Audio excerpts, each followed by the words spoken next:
So here I've made the little hook.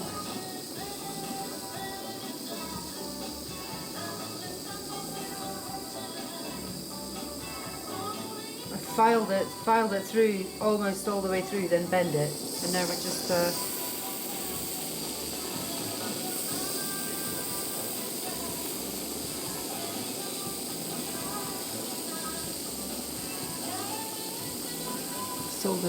solder the fold.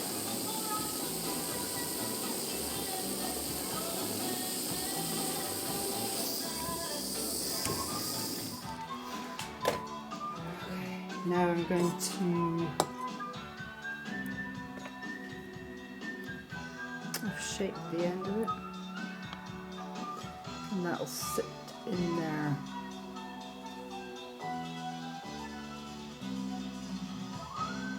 If I can't set it up with a bit of fabric, I'll just jump solder it, which means just touching it on with holding in the tweezers and just touching it on when the time's right. Okay, back soon.